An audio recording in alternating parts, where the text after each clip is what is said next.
Hopefully, after listening to a pretty short presentation, you'll get a taste for what podiatry is all about. I think podiatry is definitely one of those little kept secrets about healthcare, and a lot of people aren't really well versed on what a podiatrist actually goes through education-wise, and also what we do on a day-to-day basis. So not that today is necessarily, at least the beginning part of the lecture, is not necessarily what I do on a day-to-day basis. I kind of wanted to just show you some kind of interesting types of podiatric emergencies, podiatric issues that, as podiatrists in South Florida, you could see my beautiful background back there. I thought that was appropriate, even though that's not South Florida, but it is a beach scene. So, you know, Berry University obviously is located here in Miami, and we're very close to a lot of the coastal shores. And so we, unfortunately, from time to time are treating patients that suffer certain types of marine life or trauma that occurs in the waters. So I just wanted to give you a little taste of that, and thus the title Shark Bites in the beginning here. So we're going to go ahead and get started. And again, if you guys have any questions, feel free to just speak up, interrupt me. Otherwise, I'll just keep going through the slides and try to give you a taste of podiatric medicine here in South Florida.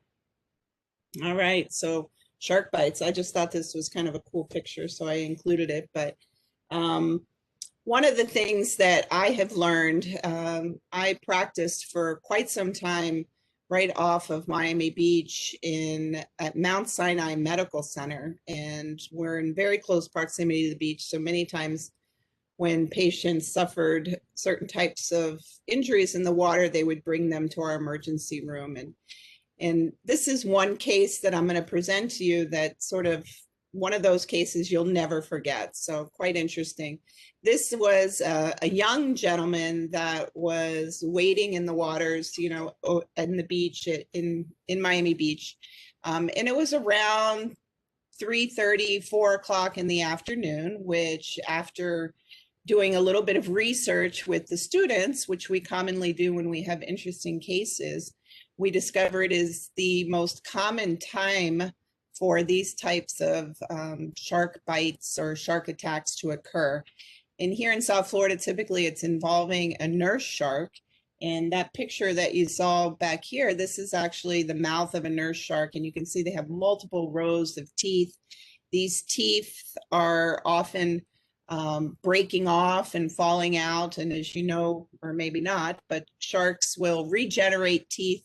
The rows of teeth sort of move forward as they lose a tooth. And the reason I'm talking about that is because our gentleman that suffered this shark attack did have some teeth that were embedded in his foot after the injury. So I'll show you that in a minute. But interestingly enough, he came into the emergency room with a yellow trunked bathing suit like you see there. And there's a lot of literature that states that that is very attractive to the sharks. And so you definitely want to avoid a yellow bathing suit here in South Florida around dusk. So interesting is that a lot of wounds that occur in the waters, specifically warm salt water, you need to know what type of bacteria typically grow in those types of wounds so that you can manage those infections.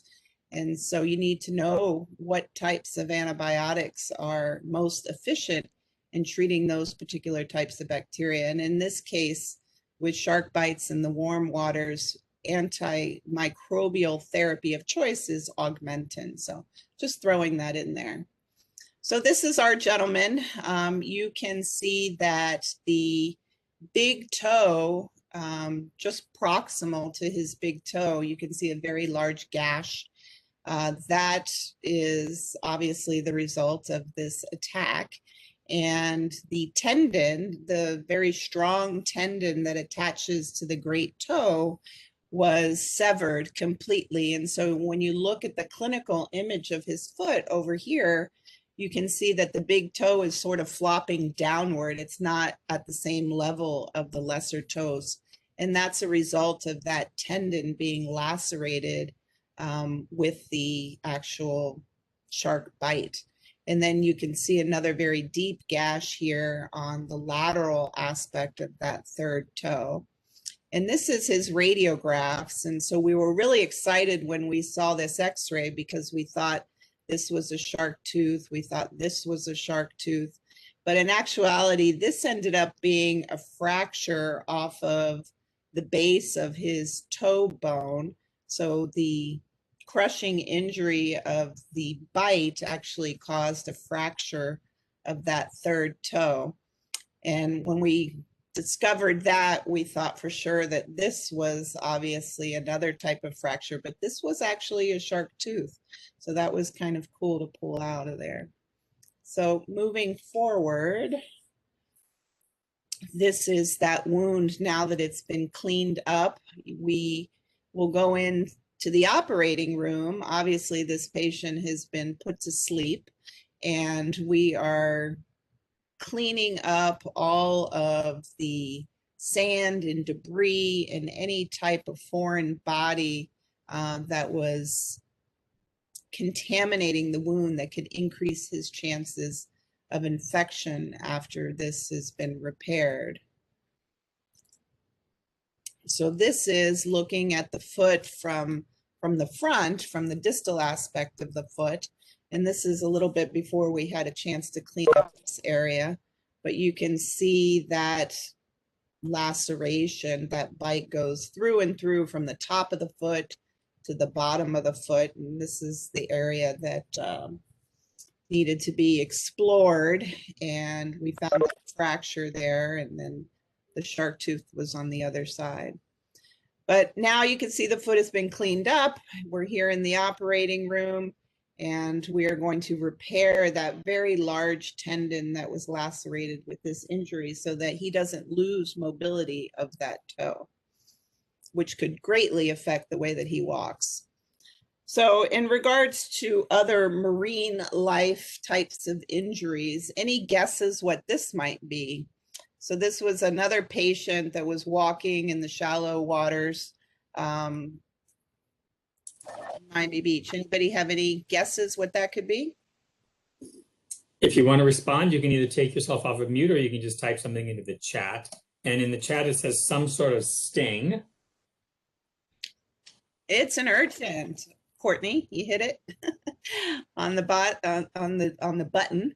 So you could see that this gentleman unfortunately had stepped on a sea urchin, and that caused these small little spines of the sea urchin to break off into the patient's foot. And so these are little foreign bodies, very similar to what would happen if you stepped on a small splinter or piece of wood.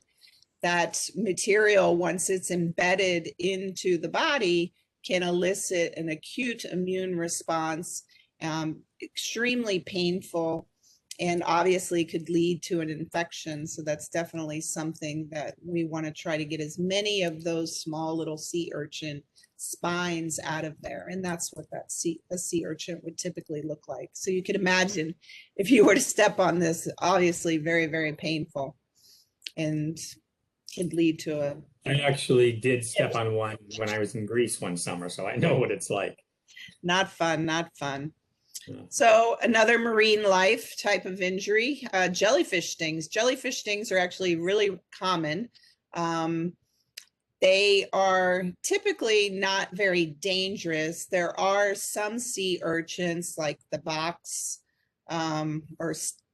jellyfish, the box jellyfish. I'm sorry, I said sea urchin there, but jellyfish sting.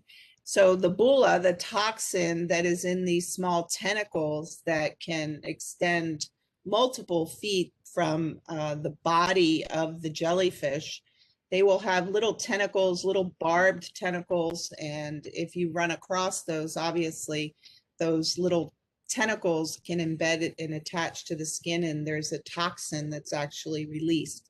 This toxin creates a very acute immune response, It causes significant swelling, stinging, significant amount of pain that's associated. Most of the time when we're treating these patients, we're just treating the symptoms. We're really waiting for that toxin to be metabolized through the body. It's typically not life-threatening. Very little systemic reaction to these things, again, unless it's a box jellyfish. That's the one that I'm aware of that can cause pretty significant systemic types of reactions as well. So nitroglycerin patch or a nitroglycerin paste is something that we will commonly apply. This is a vasodilator, so it just helps the toxin to be metabolized quicker and reduce those symptoms. We can utilize topical steroids, oral steroids, analgesics, not listed on the slide there. We could utilize antihistamines as well. Anything that we can do to sort of slow down that immune response and treat those symptoms of pain and stinging that are associated with that contact with the jellyfish. This was a patient that we had that presented to the office, and you can see that he suffered one of these or encountered one of these jellyfish, and you can see the significant redness and swelling of the lower extremity, and just had to wait it out, really. Not much we can do surgically anyway. Dorsal fish or redfish dorsal spine injuries, a lot of different marine life spine types of foreign body injuries to the feet are common here in South Florida. So this is a redfish dorsal spine. And what's interesting about these spines is, very easy entry into the foot. You could imagine, you step on the tip of this here, and these little barbs, they sort of create an easy passageway for this spine to enter into the body. Obviously, these are defense mechanisms for these animals. And anyway, once those make entry into the body, you can't simply pull it out. When you're pulling it out, you're pulling the spine in the opposite direction, and it gets caught up on the soft tissues. So entry is very easy. Unfortunately, getting it out is not always as easy. So a lot of these patients require an operating room encounter in order to be anesthetized to remove those foreign bodies. And this is one that you can see here, taking an X-ray. Stingrays, another common South Florida type of injury that we see here, very large entry of that spine of the stingray into the foot. So on to lawnmowers. This is probably a little bit more common than some of the marine life injuries that we talked about. Lawnmowers are very dangerous, especially when you're mowing the lawn without shoes. And it's something, unfortunately, that people like to do here in South Florida in our warm weather. I have an interesting story about a lawnmower injury that actually occurred years ago when I was at my cousin's house. He was outside mowing the lawn without shoes and advanced the lawnmower underneath a bush in where there were large roots, and the lawnmower kind of got caught up on the root. He pulled the lawnmower back towards him to free it up, and he fell backwards, pulled the lawnmower onto his foot, and lost all of his toes except for the big toe. So, and I'll show you my foot later on in the presentation. So it's kind of funny because my cousin and I both have pretty significantly deformed feet, and it's kind of ironic that I landed into podiatry as a profession. This is a pretty recent X-ray along with a clinical image of a patient that we had at Jackson North. This patient suffered a lawnmower injury. Again, mowing the lawn without shoes on, very dirty wound. Significantly traumatizing both the first and the toe. And you can see the x-ray. You can see that, oh, sorry about that. Let me turn my phone off. You can see that the injury resulted in partial amputation of both the great toe and the second toe there. And so unfortunately, because this wound is significantly dirty and the bone is exposed, this is going to give this problem, this patient, a significant infection. And that bone infection is very difficult to treat with oral or IV antibiotics. And the majority of time when bone is traumatized and exposed to the outside environment, we typically remove that infected bone. And so that involves an amputation, a more definitive type of amputation. And so that's what you're going to see here on the next slide. So this is this patient post-operatively. We were able to remove all of that infected, contaminated tissue and bone and create a flap, sort of a plastic surgical technique. A lot of what we do involves plastic surgical techniques. And so we were able to flap those tissues of skin over the defect, allowing what we call primary closure of the wound with healthy, uncontaminated, uninfected tissue, so that this patient can get on with his life as quickly as possible and not have to deal with treating a chronic infection that he definitely would have had without this surgical intervention. Something that podiatrists also do on a daily basis surgically. This is a patient that has a bunion deformity. Pretty interesting tattoo there for you to see as well. But the bunion deformity that you see here, this dislocation of the first metatarsal phalangeal joint, as you could imagine, can become very, very painful. Painful not only with shoe gear, so when this patient tries to wear a shoe, there's a significant amount of pressure that develops in the area between the shoe and the skin and the bone, but also the dislocation, the chronic malalignment of that joint creates a wear and tear type of arthritis. So they get deep aching arthritic pain in these feet as well. And as podiatrists, we can very easily, whoop, I just lost you. All right, is my presentation still there?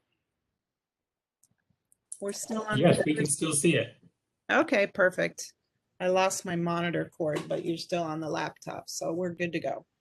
So as arthritis develops in that joint and shoe gear becomes more and more of a problem, this is something that patients commonly will present to the podiatrist for, to seek surgical intervention to correct for that bunion deformity.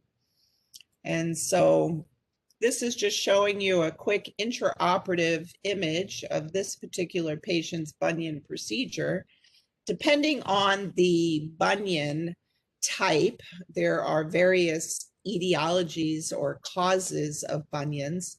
We can do different types of procedures to best address that deformity. And so that's obviously one of the things that podiatrists become very well versed in, unlike some of the other medical specialties that don't deal with the specific intrinsic muscles and bones of the foot. So very delicate structure that we deal with.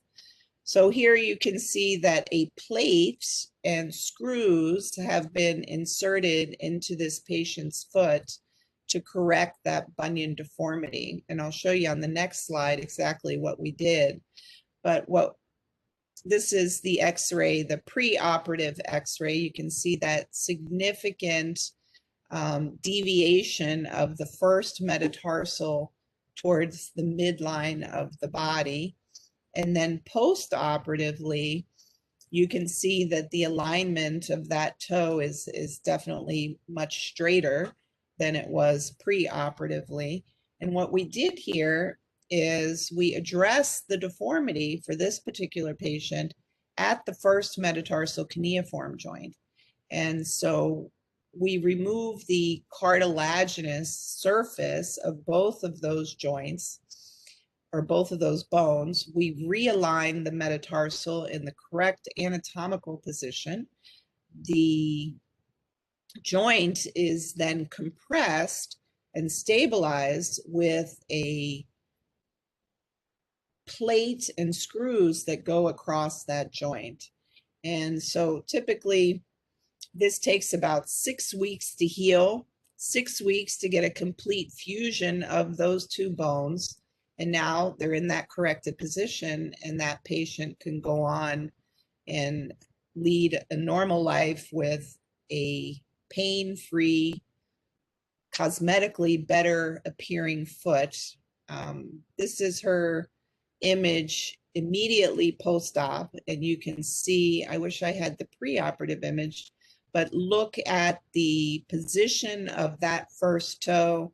It's very rectus or straight, and definitely will function much better. And that's just going back to that pre-operative image. So significant, very powerful procedure, the first metatarsal cuneiform joint fusion. And this is a procedure that we perform on a weekly basis in our office. This is a different type of bunion deformity. This is a patient that has rheumatoid arthritis, so a autoimmune type of condition that creates an imbalance in the musculature of the foot. It creates a gait disturbance that eventually leads to that bunion formation. Same etiology or same problem in regards to the position of the bones and the joint and the significant arthritis that can develop, but the underlying cause here is metabolic, systemic condition rather than a mechanical condition like you saw in the patient, the previous patient. So this is pre-op and this is post-op.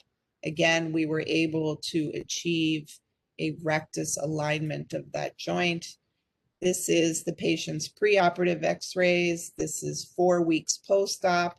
And you can see here, we did not fuse the joint like you saw in the other patient, but we removed a wedge of bone.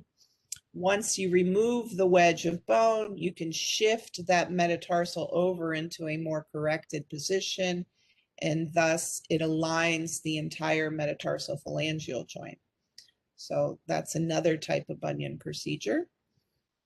And this is another patient. This is pre-op, looking at the foot from the very front. You can see that very painful prominence. You can see that it's red. There's a little scab over the skin. The skin, unfortunately, with tight shoes and rubbing and irritation that occurs with walking can actually break open. When the skin breaks open, unfortunately, the bone is in very close proximity to that open wound, and we can get a significant consequence of that, which is called osteomyelitis, when the bone becomes infected. And just like I talked about with the lawnmower injury, when you have infected bone, it's typically a 6-week course of IV or oral antibiotic therapy, and unfortunately not very high success rate with just antibiotics. And so many times we need to go in and amputate. So a bunion deformity, which many people think is a cosmetic type of procedure or a cosmetic type of complaint, is a very significant medical condition that could lead even to amputation. So this is pre-op and a beautiful post-operative x-ray showing the realignment of all of the toes. We corrected the hammer toes here as well, along with the corrected bunion deformity. Other things that we commonly perform surgery on in the foot are tumors. This is a benign soft tissue tumor. This is actually called a lipoma. The lipoma is a very common soft tissue type of mass that we will see in the foot and in the lower leg. This patient's lipoma, although it's benign, It's not life-threatening. It's not going to metastasize. Obviously, there's still a significant amount of complaints because you could see it's taking up a lot of the space in between that third and the fourth toe. And even though it's benign, it's beginning to cause the patient significant discomfort. Obviously, wearing different shoes has become a challenge. And so we're going to go ahead and remove that soft tissue tumor. A lot of times we're not 100% sure that we have a benign tumor or a malignant type of tumor in the foot. And sometimes we will perform a biopsy in the office prior to that trip to the operating room to remove it. But when you have a mass like this that's very well encapsulated, very slow growing, this patient stated that this mass has been there for many years and very slowly getting bigger, and finally was something that brought him into the office to have it removed. Other tumors can be very fast growing, and those are typically ones that we worry more about. And we may want to do a biopsy in the office prior to getting them to the operating room so that we don't have any surprises. Because if this were a malignant type of tumor, we wouldn't just simply be removing the tumor. We would probably be amputating a portion of this patient's foot, because those malignant cells from the tumor could obviously invade those surrounding tissues. And we want to obviously prevent any type of metastasis of those cancerous cells to the rest of the body. So we're very aggressive with malignant types of tumors. This is the tumor being excised completely. We're taking a picture of it on the back table. We're measuring the size of the tumor. We see that it's very well encapsulated. It's very well vascularized. It's very smooth and uniform in appearance. These are all things that you'll learn are characteristics of a benign type of soft tissue mass. So this was good news for that patient. This is another patient that this is actually tied into the soft tissue tumor lecture. Even though you're looking at an x-ray and you see a patient came in with heel pain. Each and every time that she took a step, she felt a very significant amount of pain in the bottom of her foot. Took an x-ray, and immediately the student was thinking that this patient had a very common heel type of pain complaint related to something we call plantar fasciitis or heel spur syndrome. There is a band of tissue on the undersurface of your foot that originates on the calcaneus, the heel bone. And it basically is a structure that supports the arch of your foot. And sometimes there's an excessive amount of tension or contracture of that fascial tissue that creates this spur formation.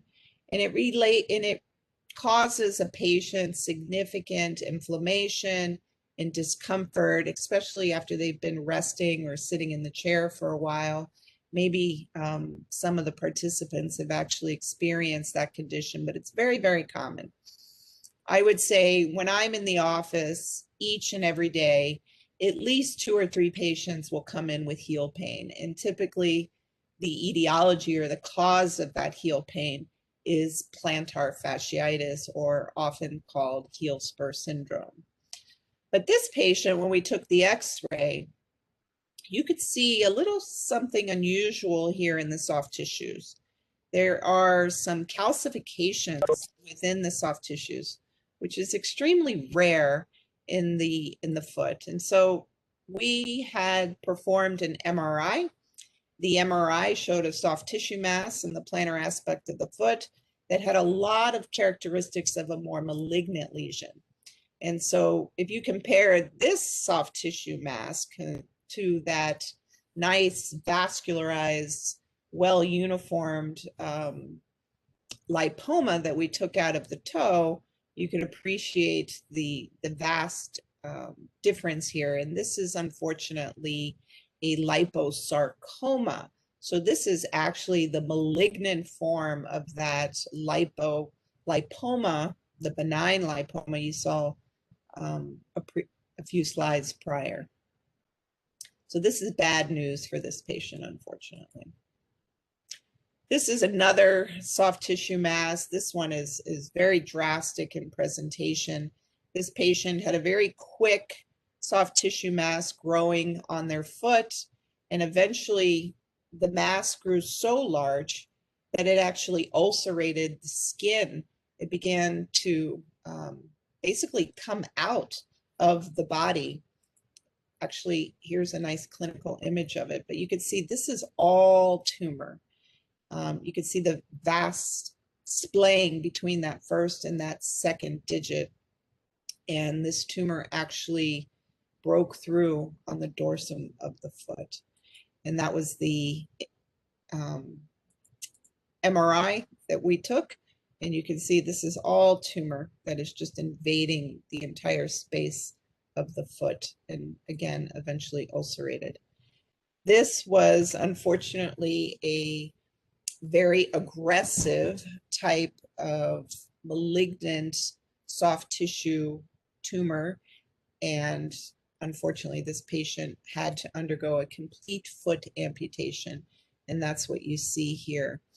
This tissue that was reflected here was left on the patient's leg in order to close the defect after we removed the foot. Other types of things that podiatrists do on a daily basis, this is an Achilles tendon rupture.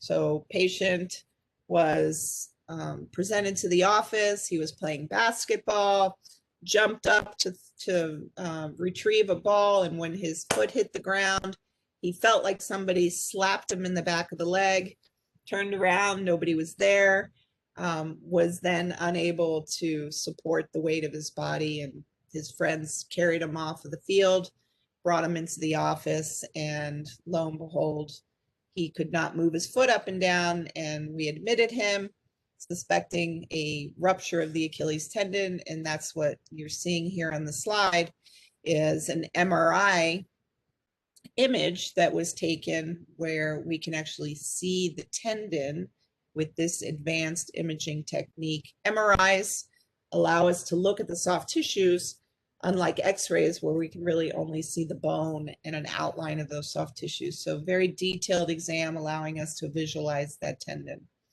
So this is a surgical procedure. Obviously this tendon needs to be repaired so that the patient can regain normal function of his foot. And so we are creating an incision over the back of the leg. We are going to explore that rupture site. You can see part of the tendon here has retracted proximally because of the pull of the muscle, the calf muscle, and then you can see the distal end of the tendon here. So we're going to pull those tendon margins together after we clean them up, and then we're going to reinforce this reapproximation where we sutured these two tendon ends back together. We're going to use a porcine graft to do that. There's different products that are available on the market to help reinforce that soft tissue reapproximation. Porcine, meaning from pig. This is actually pig intestines that have been processed in a manner that they can be inserted into the human body so that we can take advantage of the collagen makeup of that structure and reinforce it without creating a type of immune response. And so here you can see that that graft has been wrapped around that tendon reapproximation site, and we're going to then suture the skin. The patient's going to be immobilized for probably about a month until that tendon has time to repair itself and undergo a remodeling or healing process before they can start putting weight on it. Patient's obviously going to go through physical therapy to regain muscle strength and function. This is another thing as podiatrists we see on a daily basis. This is an X-ray of an ankle, and you can see that this patient had a fracture of both the medial malleolus as well as the lateral malleolus. This was an inversion type of ankle injury, so a slip and fall that resulted in the foot turning inward, sort of like you would get with an ankle sprain, but obviously more severe to where the bones actually fractured with that injury. This is a advanced imaging modality. This is a computer regenerated CT scan. And we actually have one of these devices at one of our Barry University podiatry clinics at Mercy Hospital. And this patient, these types of advanced imagery can really give the surgeon a lot of information that helps us treat them the best that we can so that they don't develop post-traumatic arthritis. And the CT scanner, having one of those in our offices is definitely a huge advantage to our patients that visit us at Barry University. And so that 3D image allowed us to really plan for this surgery, make sure that we had the correct hardware available so that we could fixate those bones in the corrected position. We had no surprises going into the operating room because we were able to get that 3D image and really see deep inside that patient's body before we even open the skin in the operating room. So plates and screws to put those bones back together again. And that is a typical ankle fracture, which again, we see pretty much on a daily basis or weekly basis. Another common fracture of the lower extremity that podiatrists will treat is a calcaneal fracture. So this patient's heel was fractured. The Achilles tendon, like you saw in that other one, the other case that I just presented, with that patient's injury, the Achilles tendon ruptured. With this patient's injury, the Achilles tendon pulled the bone so abruptly that the bone is what actually failed. The attachment site of the Achilles stayed intact, but the bone actually fractured. So this is a kind of an unusual type of calcaneal fracture where it's created because of a avulsion or a pulling of that Achilles tendon. And it's a nice, simple fracture to fix. However, most calcaneal fractures, as most orthopedists and podiatrists will explain, probably result in the most significant disabling type of injury with a fall from a height. So when a patient falls off a ladder, they fall off the roof, this fracture of this bone, unfortunately, oftentimes invades the articular surface of the subtalar joint. So ankle joint here, subtalar joint here. There's cartilage, a significant amount of cartilage in between these two bones.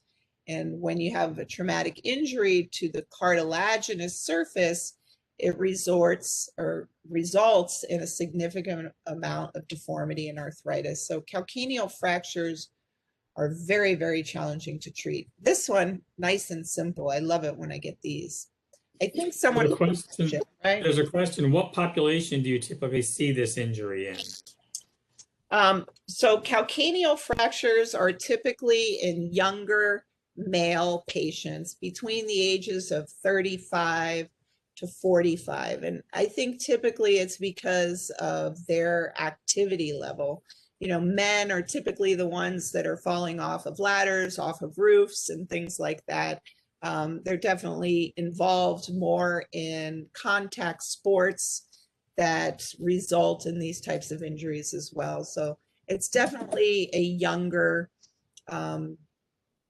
male patient. But we see them all the time in motor vehicle accidents as well, and definitely have had my fair share of women suffering from these injuries, but definitely younger men is more common. So this is that avulsion fracture 10 months after correction. And so very simply put in 2 screws across that fracture. You can see that this screw is actually sticking out of the bone on the under surface of the foot, but it's embedded in the fat pad of the skin that is between the bone and the plantar surface of the foot. So this is not going to bother the patient, believe it or not, and was something that we left in. Most times, hardware, screws, plates, anchors, things like that, once they're implanted in the body, the majority of the time they stay in the body. We don't remove them post-operatively unless it causes them a problem. You know, as this patient advances in age, perhaps there can be some fat pad atrophy. As we get older, we tend to lose a lot of the substance of the fat in our feet. And if at that point this becomes an issue and this screw does cause the patient some pain, we can perform a small, even in-office procedure under fluoroscopy or under ultrasound guidance in the office and put a screwdriver in there through a small incision over the skin and remove that screw if need be. But most of the time we leave that hardware in. And then finally and lastly, I'm just going to show you a few slides of what personally brought me into this profession, and this is called brachymetatarsia. So brachymetatarsia is one of many congenital deformities that are seen in the foot. This is a condition related to a premature closure of a growth plate in the metatarsal. And so here you can see metatarsal number 1, 2, 3, and metatarsal number 4, which is most commonly involved with this disorder. The growth plate actually fuses prior to the bone having a chance to go through the normal growth cycle. And patients with this deformity are born with a very normal looking foot.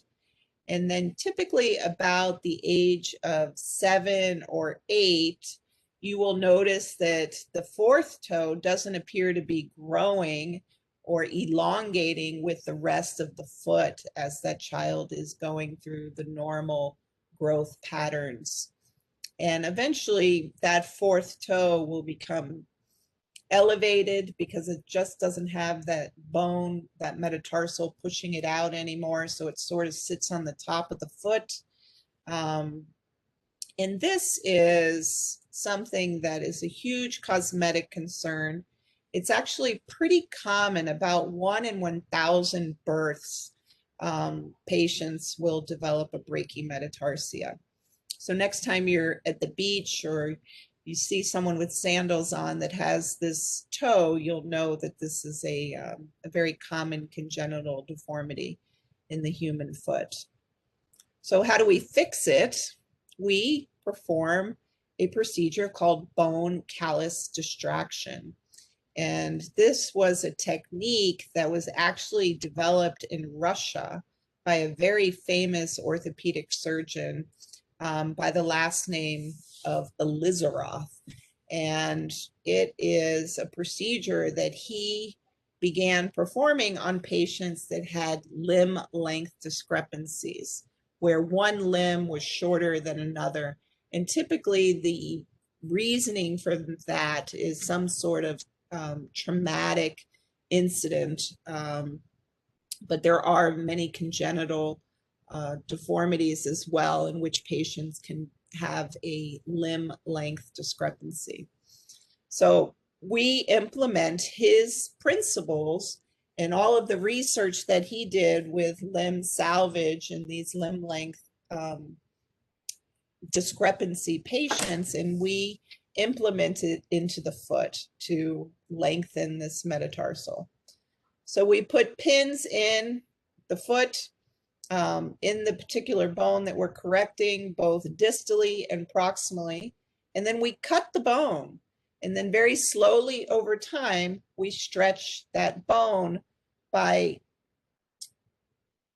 utilizing a clamp on a rod.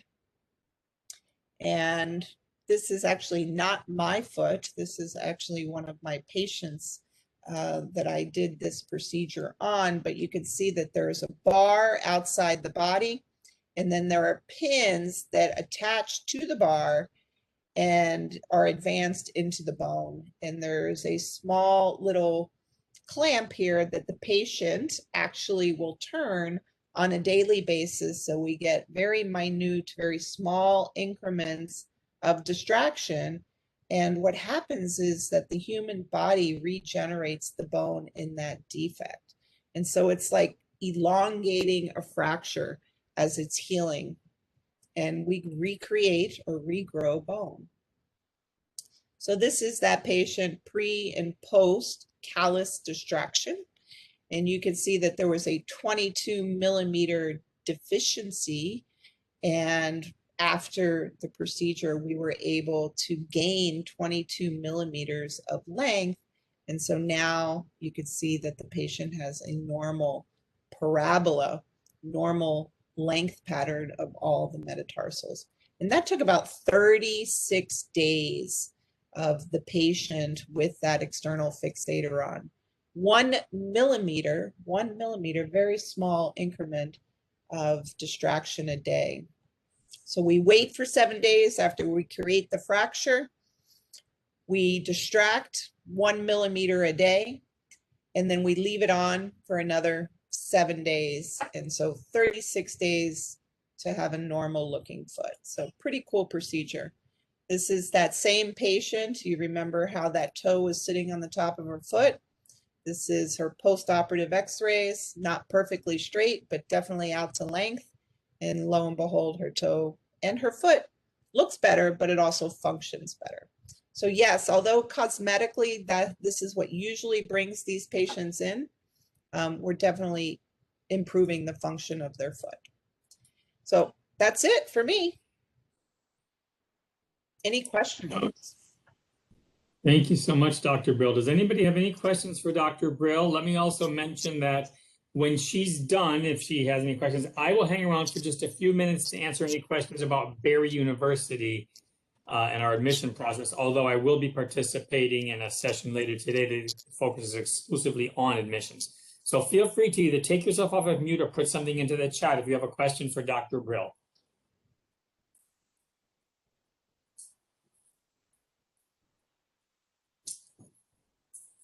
And I don't see anybody taking themselves off of the mute. All right, guys. Well, it was a pleasure.